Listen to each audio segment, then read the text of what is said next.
Hello student, आज की इस वीडियो में हम देखेंगे बहुभुज के निर्माण की अर्धवृत्ताकार विधि। क्योंकि एग्जाम में ज़्यादातर क्वेश्चन पूछे जाते हैं। कभी क्वेश्चन आता है कि षष्ठभुज का निर्माण कीजिए, पंचभुज का निर्माण कीजिए, तो आप इस एक विधि से सारे बहुभुज का निर्माण कर सकते हैं। हम आपको अर्धवृत्ताकार विधि को बहुत ही सरल तरीके से बताने वाले हैं, तो आप वीडियो पर बने रहिएगा। शुरू करते हैं हमारी वीडियो। स्टूडेंट, इस वीडियो में हम देखेंगे षष्ठभुज का निर्माण अर्धवृत्ताकार विधि के द्वारा कैसे करना है। आपको एग्जाम में क्वेश्चन आ सकता है कि अर्धवृत्ताकार विधि के द्वारा षष्ठभुज की रचना कीजिए जिसकी सभी भुजाएं 40 मिलीमीटर हो। तो हम इसी क्वेश्चन को सॉल्व करेंगे। इसके अलावा भी आपको बहुत सारे क्वेश्चन आ सकते हैं कि अर्धवृत्ताकार विधि के द्वारा पंचभुज की रचना कीजिए या सप्तभुज की रचना कीजिए, और उसकी भुजाओं की साइज भी अलग अलग दी जा सकती है। तो यहाँ पे हम हेक्सागन बनाएंगे जिसकी सभी भुजाएं 40 मिलीमीटर होंगी। तो इसके लिए हमें सबसे पहले एक 40 मिलीमीटर की रेखा खींच लेनी है। इसे हम ए बी नाम दे देंगे। इसके बाद हमें अपने प्रकार में 40 मिलीमीटर की दूरी भरना है और ए बिंदु को केंद्र मानकर हम एक अर्धवृत्त का निर्माण करेंगे कुछ इस तरीके से। इसके बाद हम ए बी लाइन को आगे बढ़ाएंगे। जो बिंदु हमें प्राप्त हुआ है उसे हम पी नाम देंगे।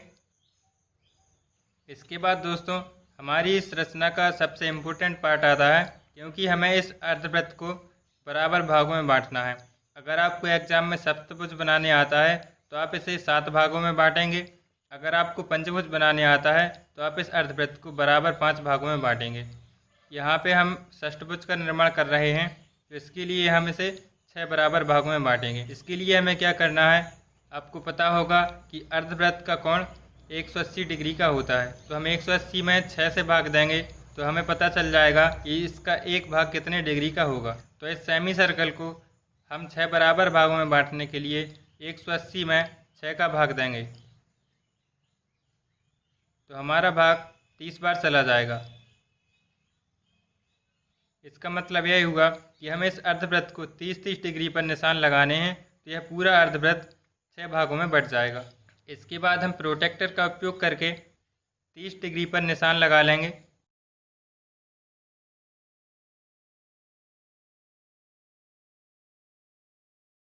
इसके बाद हमें जो बिंदु प्राप्त हुए हैं उनको हमें ए से मिला देना है। इन सारे बिंदुओं तक हम ए से एक रेखा गुजारेंगे।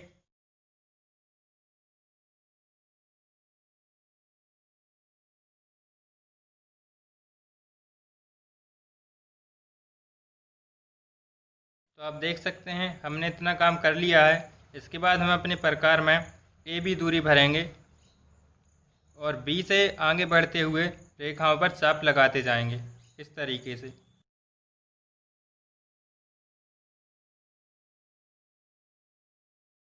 चाप लगाने के बाद हमें यहाँ पे जो बिंदु प्राप्त हुए हैं इन्हीं को हम स्केल की सहायता से मिला देंगे, तो हमारे बहुभुज का निर्माण हो जाएगा।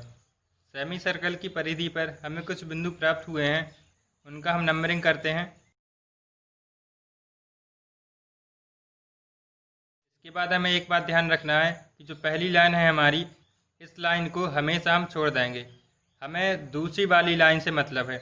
हम दूसरी वाली लाइन को ए से मिला देंगे और जो बिंदु यहाँ पे प्राप्त हुआ है इसे हम आगे मिला देंगे और इस बिंदु को आगे मिलाते जाएंगे इस तरीके से, तो हमें षष्ठभुज का निर्माण हो जाएगा। तो हम मिलाते हैं।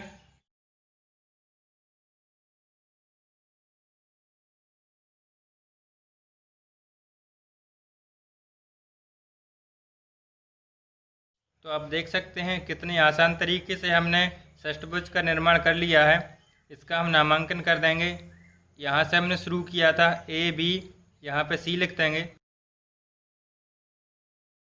इसके बाद हमें डायमेंशन करना नहीं भूलना है, वरना हमारे नंबर भी कट सकते हैं।